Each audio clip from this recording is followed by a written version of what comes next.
ঈদের আনন্দ পূর্ণতা পায় সুন্দর আবহাওয়ার উপর। ঈদের নামাজ, কোরবানি দেওয়া থেকে শুরু করে ঘুরতে যাওয়া সবকিছুই অনেকটাই নির্ভর করে আবহাওয়ার উপর। কিন্তু কেমন থাকবে এবারের ঈদের দিনের আবহাওয়া, বিস্তারিত জানাচ্ছেন তৌফিকুল আশিক। জ্যৈষ্ঠের মাঝামাঝি সময়ে এসে ক্ষণে ক্ষণে বদলাচ্ছে প্রকৃতির রূপ। কোথাও হঠাৎ কালো মেঘ আর ঝুম বৃষ্টি, আবার কোথাও প্রখর রোদ। আবহাওয়ার এই চরম বৈপরীত্যের মাঝেই দুয়ারে কড়া নাড়ছে মুসলিম উম্মার অন্যতম বড় ধর্মীয় উৎসব পবিত্র ঈদুল আজহা। আবহাওয়া অফিস বলছে এবারের ঈদে পুরো বাংলাদেশের আবহাওয়া দুই ভাগে বিভক্ত হয়ে যাবে। সর্বশেষ পূর্বাভাস অনুযায়ী রংপুর, রাজশাহী, ময়মনসিংহ এবং সিলেট বিভাগের অনেক জায়গায় ঈদের দিন হালকা থেকে মাঝারি, এমনকি কোথাও কোথাও বজ্রসহ ভারী বর্ষণের জোরালো সম্ভাবনা রয়েছে। বৃষ্টির কারণে কোরবানির চামড়া ছাড়ানো কিংবা ঈদের দিনের চলাফেরায় কিছুটা সাময়িক ভোগান্তি তৈরি হলেও তাপমাত্রা খানিকটা কমে আসায় উত্তরের মানুষের ঈদ কাটবে বেশ স্বস্তিতে। উন্নত মানের কাঁচামাল আরআইএল অ্যাঙ্গেল এন্ড চ্যানেল, এখন কাঠের দিন শেষ, আরআইএল এর বাংলাদেশ। তবে উত্তরের এই বর্ষণমুখর চিত্রের ঠিক বিপরীত রূপ দেখা যাবে দেশের দক্ষিণ ও দক্ষিণ পশ্চিমাঞ্চলে। ঢাকা, খুলনা, বরিশাল এবং চট্টগ্রাম বিভাগের অনেক এলাকায় ঈদের দিন বৃষ্টির প্রবণতা থাকবে তুলনামূলকভাবে বেশ কম।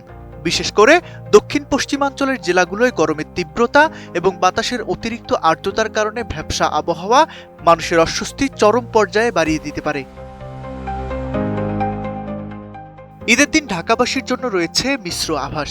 ঈদের আগের রাত থেকেই ঢাকার আকাশে মেঘ থাকতে পারে, এমনকি ঈদের দিন সকালের দিকেও হালকা থেকে মাঝারি ধরনের বৃষ্টিপাত হতে পারে বলে ধারণা করা হচ্ছে। তবে সকালের এই বৃষ্টি দীর্ঘস্থায়ী হওয়ার সম্ভাবনা কম। দুপুরের পর আকাশ মেঘলা থাকলেও গরমের অস্বস্তি বজায় থাকবে।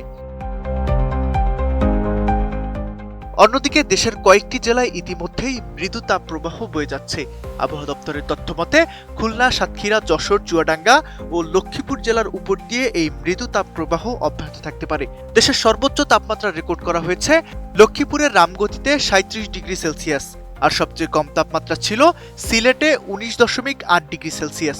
অন্যদিকে সর্বোচ্চ 95 মিলিমিটার বৃষ্টিপাত রেকর্ড করা হয়েছে নোয়াখালীর মাইজদিকোটে। নদীপথের যাত্রীদের জন্য আবহাওয়া অধিদপ্তর থেকে বিশেষ সতর্কবার্তা জারি করা হয়েছে।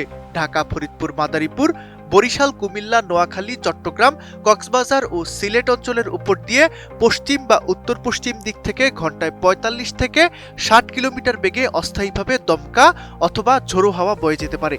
এই প্রবল ঝড়ের আশঙ্কায় এসব এলাকার নদীবন্দরগুলোকে ইতিমধ্যেই 1 নম্বর সতর্কতা সংকেত দেখাতে বলা হয়েছে।